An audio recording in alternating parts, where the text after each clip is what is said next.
2019년 12월 11일 수요일 용칼 시작하겠습니다. 네, 반갑습니다. 애청자분들 또 내일과 그리고 모레 그 토요일에 또 저희 행사에 오실 우량 고객 여러분 진심으로 환영하고 반갑습니다. 자, 용칼 지금부터 시작하도록 하겠습니다. 오늘 할 얘기가 참 많습니다. 정말 핵심적인 이슈가 딱 떨어지게 한 3개가 이제 돌출됐어요. 그 이야기를 하나하나 소상히 다뤄보도록 하겠습니다. 자, 용칼 들어가기 전에 우선 광고부터 하겠습니다. 내일 12월 12일 목요일 밤 9시 벙커원유회에서 봉도사 복당 축하 토크쇼가 있습니다. 바로 내일 밤 9시입니다. 목요일 밤 9시 봉도사 복당 축하쇼 벙커원유회에서 있고요. 모레 13일 금요일 저녁 8시에는 벙커원유회에서 박시영의 눈 공개 방송이 있습니다. 서울 마포구 월드컵 북로 5가길 8-15 지하 1층 벙커원유회입니다. 자, 여러분 서울 마포구 월드컵 북로 5가길 8-15 지하 1층입니다. 충정로로 가시면 안 되고 벙커원유회로 와주시기 바라겠습니다. 자, 그리고 12월 14일 토요일 낮 1시 서울 수유동 한신대학교 신학대학원에서 평화나무 후원의 날 행사가 있습니다. 서울특별시 강북구 인수봉로 159 화계사 옆에 있어요. 화계사 옆에 서울 강북구 인수봉로 159 3일 다 오시면 알뜰 소세지를 저희가 증정할 예정입니다. 알뜰 소세지. 저 롯데 거 안 써요. 알뜰 소세지를 선물로 드리겠습니다. 김용민을 기념할 만한 게 뭐가 있을까 고민을 했는데 알뜰 소세지밖에 없어요. 제가 알뜰 소세지 참 좋아합니다. 계란에 부쳐 먹을 때 정말 맛있거든요. 그 밀가루도 좀 묻히나요? 계란 묻혀서 먹죠? 그렇습니다. 계란 묻혀서 여러분 먹는 알뜰 소세지. 그 맛을 여러분 기억하실 겁니다. 한 40대 후반 이후로는 알뜰 소세지 부쳐오는 도시락을 가져오는 어린이들은 꽤 좀 있는 집 어린이로 우리가 많이 평가를 했잖아요. 그죠? 알뜰 소세지 엄청 굵습니다 라고 하셨어요. 선재훈님. 그렇습니다. 굵은 소세지를 드리도록 하겠습니다. 계란에 입히고 케찹. 아이고 그렇죠. 계란에 입혀야 합니다. 역시. 그냥 단순히 그 기름에 부쳐오는 것보다는 계란에 이렇게 묻혀서. 그렇죠. 옛날에는 알뜰 소세지가 부의 상징이었어요. 그때 그랬습니다. 귀한 집 자식들이었어요. 소세지 반찬 싸우는 애들. 자, 그래요. 3일 다 오시면 알뜰 소세지를 여러분들께 드리도록 하겠습니다. 3일 다 오셔야 돼. 하루만 오면 안 돼요. 3일 다 오셔야 됩니다. 자, 그래요. 알뜰 소세지. 그래요. 분홍색 소세지. 여러분들께 선물로 드리도록 하겠습니다. 3일 다 오셔야 돼요. 3일. 자, 심재철. 어제 그 원내대표로서 급거 투입이 됐었죠. 첫 번째 이제 타석에 서게 됐습니다. 원내대표로서 능력이 있느냐, 협상 능력이 있느냐, 대여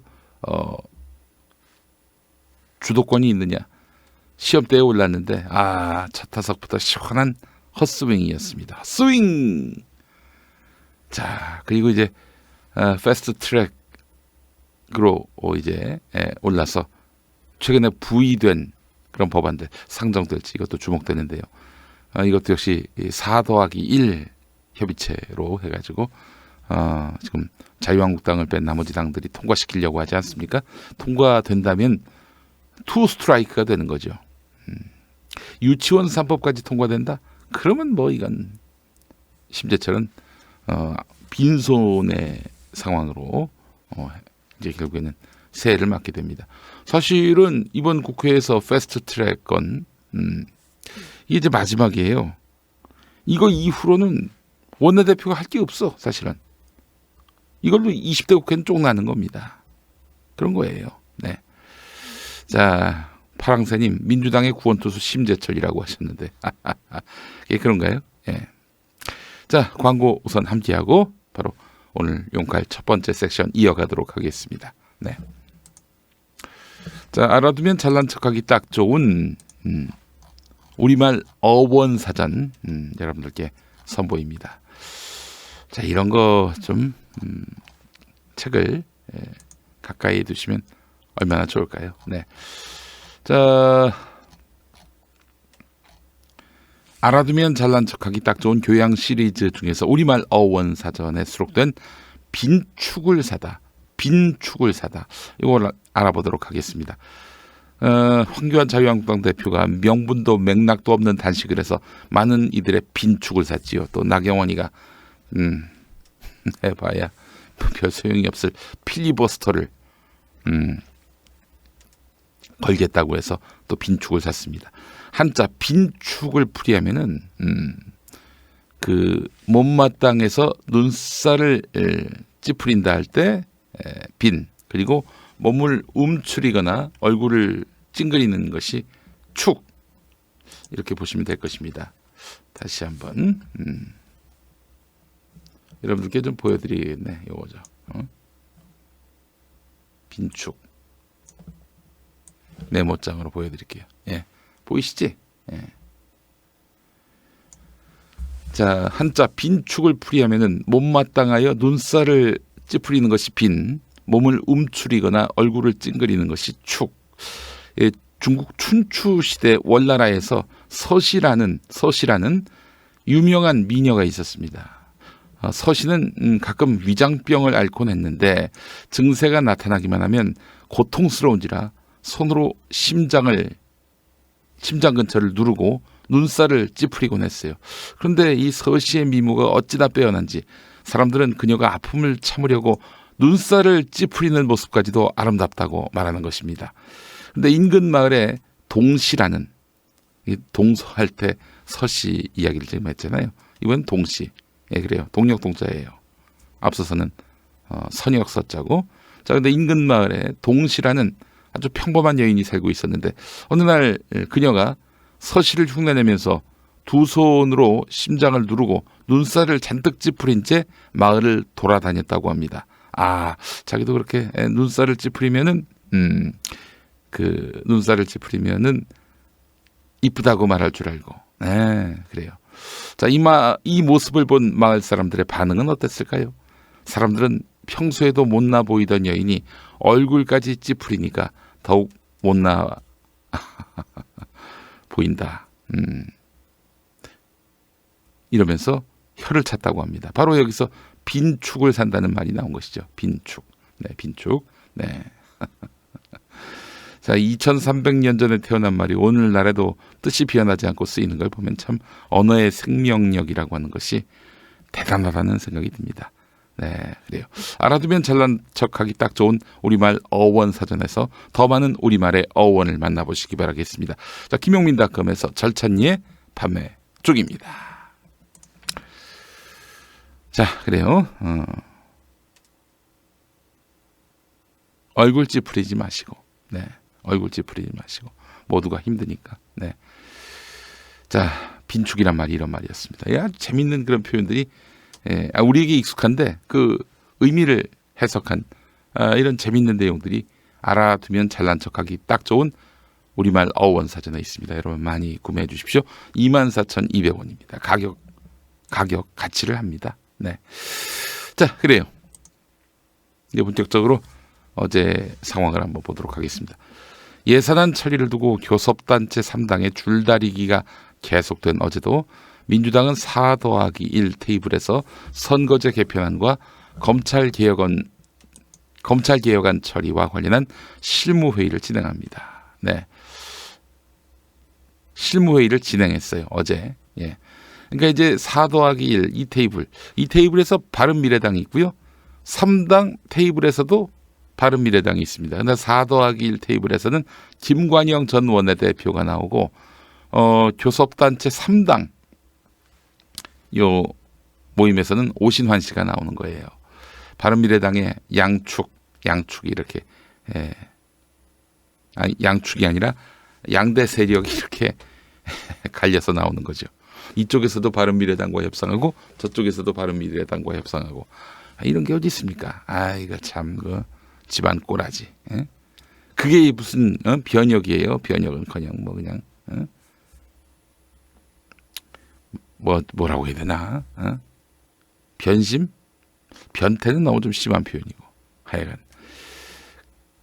그야말로 그 빈축을 사고 있어요. 바른미래당. 4 더하기 1 테이블에도 나오고 교섭단체 3당 회동에도 나오고 하여간 그 교섭단체 3당 회동에서는 결국 자유한국당하고 만 합의하면 되는 거 아닙니까? 더불어민주당이. 한국당과 협상을 하면서 다른 정당들과 별개의 협의체를 가동하는 투트랙 전략을 이인영 원내대표가 썼어요. 그래서 한국당하고 논의하는데 이 4 더하기 1 테이블이 참 유용합니다.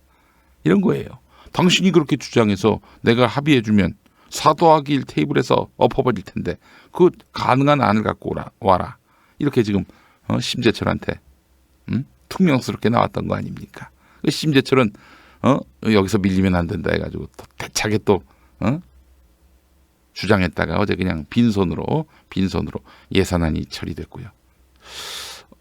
4 더하기 1 선거제 실무자 협의체에서는 의석수 250 그리고 50 그리고 정당 득표 연동률을 50%를 적용하는 안을 토대로 해서 석패율제와 연동률 적용 의석 상한제 등 이견이 해소되지 않은 쟁점을 집중적으로 논의한 것으로 보이는데 일단 250, 50은 합의한 모양이죠. 이렇게 되면은 비례대표가 3석 늘어나는 정도인데 그게 무슨 도움이 되겠는가? 아니죠. 정당 득표 연동률 50%를 적용한다면은 그러면은 사실 정의당으로서는 소수 야당으로서는 손해 보는 장사가 아닌 거예요. 네. 자, 그런데 말이죠. 이 부분 한번 보겠습니다. 한겨레 기사인데 민주당이 4 더하기 1 합의를 지렛대 삼아서 패스트트랙 법안 처리에 나서더라도 그 과정이 순탄치만은 않을 것으로 보인다. 핵심 변수는 선거제 개혁안이다. 게임의 룰에 해당하는 선거법은 반드시 제1야당과 합의 처리해야 한다는 의견이 한 41% 나오고 있어요. 그죠? 어제 국민일보 조사를 보면은 43%였나? 하여간 뭐 그렇습니다. 그러나 한 49%는 그냥 여당 진도대로 나가라. 그 야당한테 발목 잡혀서 계속 그렇게 끌려다니냐. 이 의견이 또 더 많아요. 많기는. 네. 자, 이 때문에 한국당하고 어떻게 협상할 것인지 여당 내부에서 여전히 고민하고 있다고 합니다. 고민할 일인가? 지금 이 정부가 처한 위기라고 하는 것이 있다면은 너무 힘이 없다. 너무 끌려다닌다. 이거예요. 어떻게든 민주적으로 합의를 해서 하려고 하는 그런 의지를 보여주는 것도 중요하죠. 그렇게 해야 될 텐데. 근데 너무 그게 강조되다 보니까 결국에는 한국당이 뺑깡 피우면은 민주당이 받아줄 수밖에 없는 구조다. 이렇게들 인식하고 있단 말이죠. 어제 같은 경우는 아주 정말 많은 국민들이 사이다였다라고 얘기를 합니다. 저렇게 땡깡 부리면 그냥 가는 거예요. 가는 거야. 언제까지 한국당 기다려줍니까? 한국당은 지금 110석이 못 넘어요. 딱 온 국민의 한 3분의 1만 대변하고 있다고 보면 됩니다. 그 3분의 1한테 3분의 2가 발목 잡혀서 한 발치도 못 나간다면 이게 무슨 의미가 있겠어요? 자, 그런데 말이죠. 지금 더불어민주당 안에서는 한국당하고 막판까지 협상을 벌일 가능성이 있는데 지금 한국당이 건들고 싶은 게 뭐냐면요. 250, 50이 아니라 이거는 뭐 자기들도 마음에 들 거예요. 그래서 고작 3석 줄이는 거니까. 다만 비례대표 때 그냥 비례대표 투표에서 받은 득표율만큼 의석을 가져가자. 지금 이 주장을 하려고 하는 거예요. 근데 50석을 다 그렇게 하면은 4 더하기 1 협상에서 그걸 받을 수가 없죠. 그래서 연동률 50%를 20%로 줄이자. 심재철이가 이렇게 얘기하고 있어요. 그렇게 해서 계산을 해봤더니 지금의 소선거 구제하고 크게 다르지 않다는 거예요. 한국당이 크게 손해보지 않을 것이다. 크게 손해보지 않을 것이다. 이런 계산이 나왔다는 겁니다. 연동률을 줄인다? 안 돼요. 여러분 50%가 그것도 많이 양보한 겁니다. 연동률 20%를 주장하는 한국당 거 받으면요, 그거는 개악입니다. 양경환님 말씀처럼. 연동률 50% 무슨 말인지 아시죠? 지난번에 설명했는데. 모르시는 분들을 위해 다시 한번 설명을 하자면, 여러분, 예를 들어서 정의당이 한 10%의 득표율을 얻었어요. 그러면은 원칙적으로 국회의석 300석이면은 30석을 먹어야 되는 거 아닙니까? 그렇잖아요. 그런데 30석을 다 먹기가 쉽지 않습니다. 심지어 30% 중반대인데 그 지금의 소선거 구제로는 과반 이상의 의석을 가져간 경우도 있어요. 그럼 어떻게 하느냐? 그래서 지금 이번에 바꾸려고 하는 제도는 연동형 비례대표제를 뭐 거의 따라간 완전한 연동형이 아니라서 준연동형 비례대표제인데, 예를 들어서 정의당이 득표율 10%를 얻었어. 그러면 30석을 가져가야 되잖아요. 근데 연동률 50%를 하기로 했어요. 그러면은 15석은 보장해줘야 돼. 15석은 보장해줘야 됩니다. 30에서 절반이 50%가 15석이니까. 그죠? 예. 근데 지역구에서 한 3석 얻었다고 칩시다. 그러면 나머지 12석을 비례대표에서 주는 거예요. 이것도 설명해 드려야 되나? 합시다. 잘 모르시는 분들을 위해서 좀 한번 설명을 좀 드리는 것이 옳을 것 같습니다. 예. 불만 없죠? 또 이제 저희가 또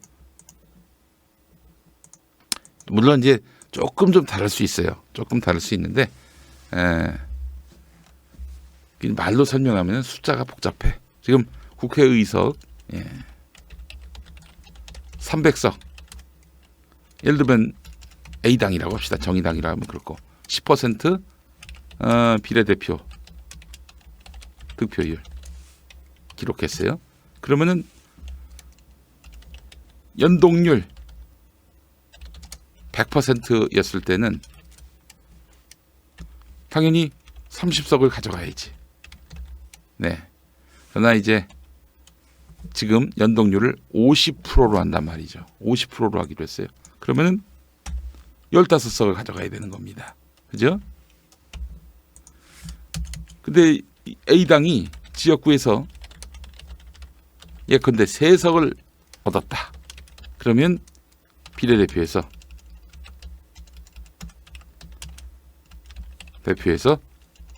나머지 12석을 준다. 예, 이런 겁니다. 예, 어때요? 좀 이해가 되죠? 이 정도면. 이게 바로 연동률 50%란 얘기입니다. 근데 예컨대 연동률, 우리 심재철 형이 연동률 20%로 하자. 그러면 어떻게 되는 겁니까?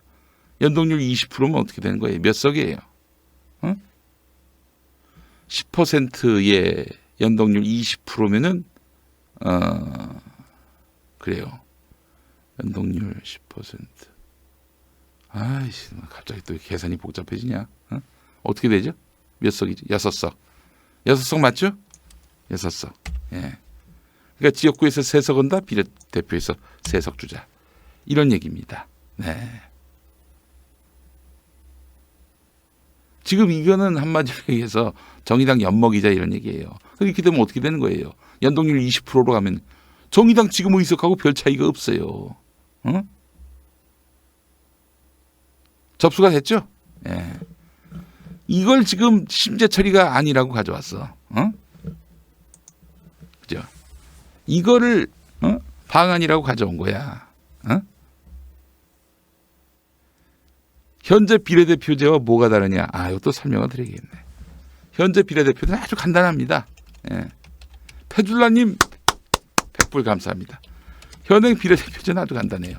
우리가 이제 투표할 때 그 지역구 한 표, 또 비례대표 한 표 같습니다. 한 표 받아요. 그 비례대표에서 A당을 찍어. 그래서 득표를 한단 말이죠. 그래서 전체 100%라면 몇 퍼센트냐에 따라 득표율이 비례대표 의석이 정해지는 거죠.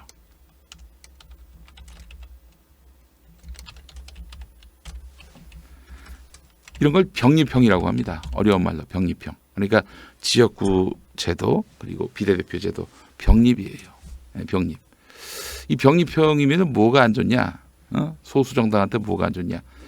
사실은 이게 만약에 병립형으로 하게 되면은 이런 게 있습니다. 그 소수당하고 예를 들면 내가 이제 지역구에서 민주당을 찍었어. 그러면 비례대표는 지역구에서는 민주당 찍었는데 비례대표는 정의당 찍어야지. 이런 분들도 적지 않지만은 또 안 그런 분들도 상당합니다. 그런 분들이 절대 다수인 거예요.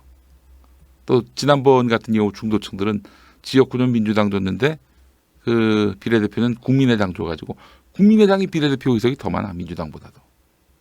자, 그런데 말이죠, 여러분. 만약에 준연동형 비례대표제를 한다. 그러면은 진짜 정의당 덕을 많이 볼 거예요. 지역구는 지역구 민주당, 비례대표 민주당 이러면은 어차피 민주당이 가져갈 몫은 딱 정해져 있어요. 예를 들어서 민주당이 한 지역구에서 한 150석을 가져간다. 150석을 가져간다. 그러면은 굉장히 많은 의석을 가져가는 거 아닙니까?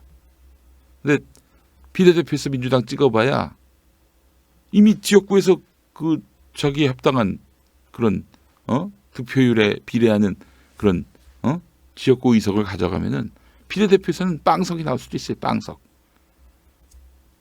그러니까 비례표 효용성을 따지자면은 그 지역구를 민주당 찍으면은 그래 뭐 어차피 또 비례대표에서 민주당 찍어봐야 사표가 될 수 있으니 비례대표는 정의당 찍자.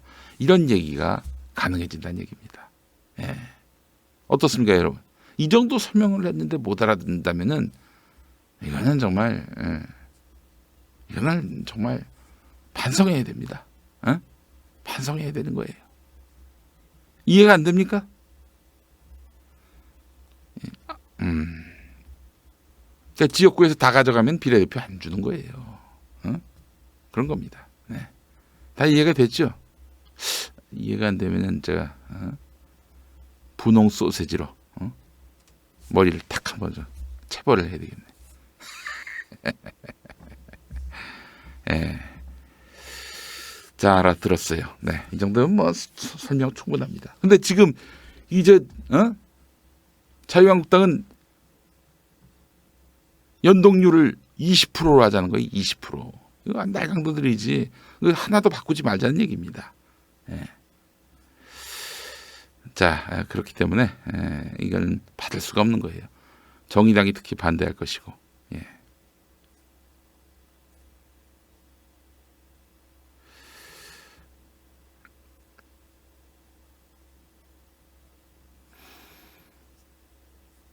그 3% 넘으면 여러분 5석 가져갈 수 있어요. 지금의 연동률 50%. 그러니까 빤스당이 3% 넘어가면은 기독자유당이 5석 가져갑니다.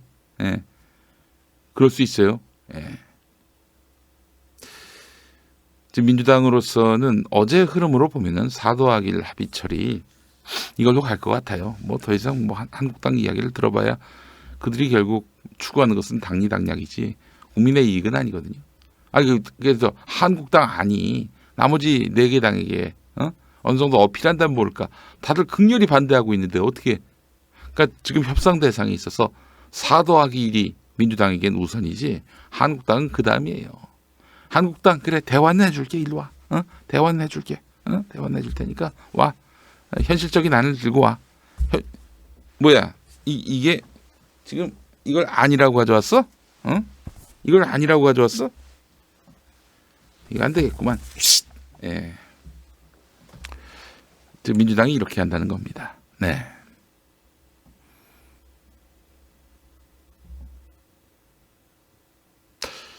자, 아시겠죠? 네.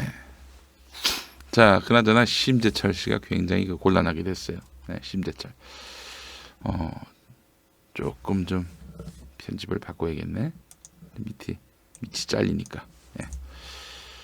자, 우선은 올려주시고 이렇게 올려주시고 또 이렇게 올려주시면 네, 아유 깔끔하네. 보기 좋다. 네.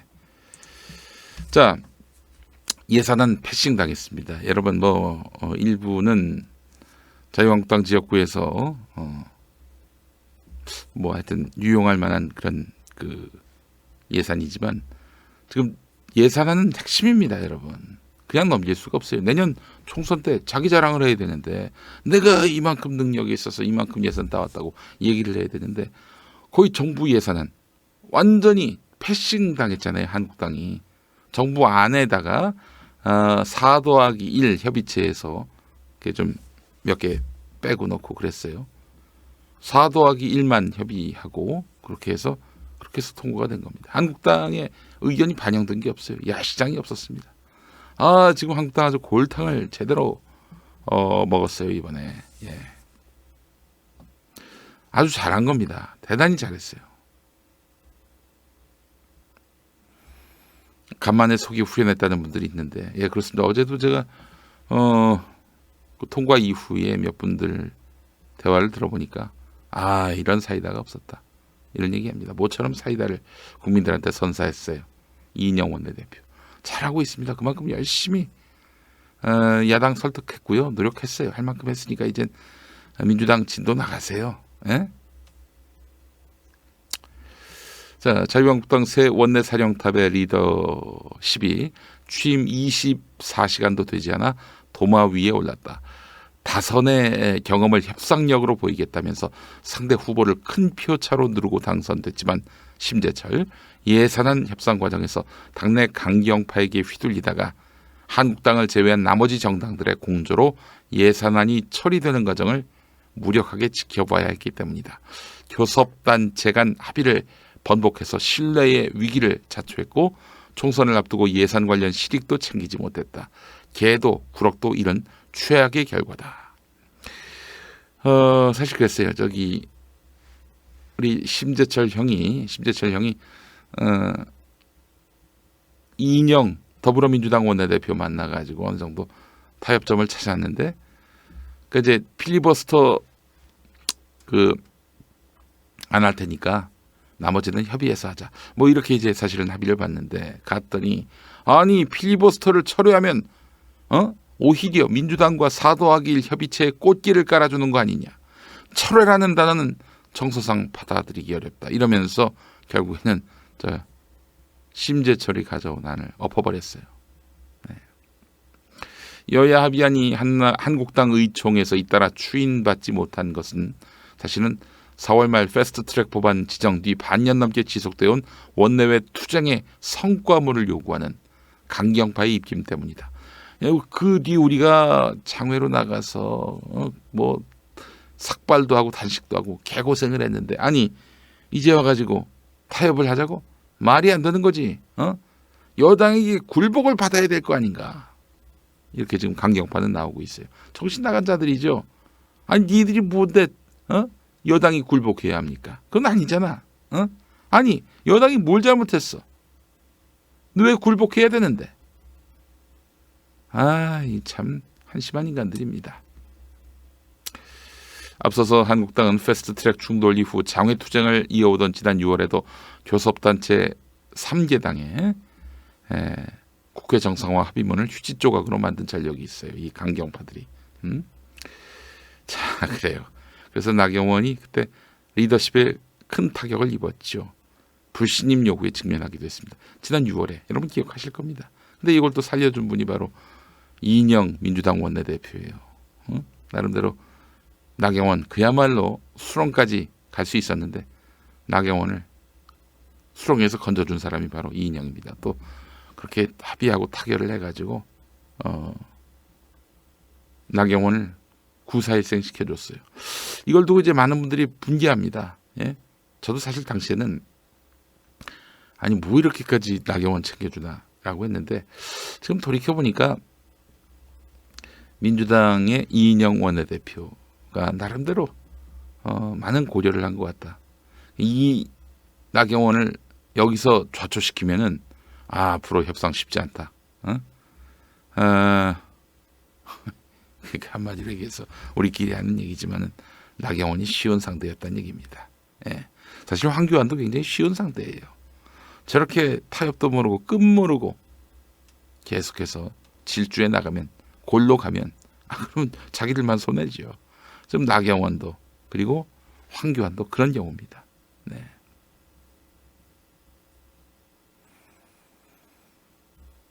자, 그래요. 예산안 처리 필리버스터 철회 당선 뒤 심재철 3당 회동에서 합의를 했지만은 결국에는 강경파에 휘둘려 가지고 그 합의가 다 무효가 된 거 아닙니까? 어떻게 됐어요? 4 더하기 1 테이블에서 마련한 예산안을 통과시킨 거예요. 여기에 한국당은 전혀 개입하지도 못했고, 아무 영향력을 행사하지도 못했고, 자 이제 패스트 트랙건까지 그렇게 해서 4 더하기 1 협의체로 통과를 시킨다면은 보수 언론이 난리부르스를 피우겠지만 1년 가까이 이렇게 기다려준 민주당 과하지 않았다 이런 의견이 다수일 겁니다. 예를 들면은 진짜 협의장에 부르지도 않고 그냥 일방적으로 통과했다면 날치기가 맞는 말이지. 근데 이게 어디 날치기야? 누가 그동안 협상을 다 망가뜨렸고 지멋대로 했는지. 여러분 돌이켜보면 필리버스터도 나경원이 강경파 등살 또 여당의 그 무시 이런 상황에서 뭐 어떻게 돌파구를 찾아야 한다. 이런 절박감에서 나온 거라고 봅니다. 신의 한 수처럼 꺼낸 카드가 아니라 어떡하지 이거라도 해야지 뭐 할 수 없지 하면서 꺼낸 장고 끝에 악수를 한 셈이죠.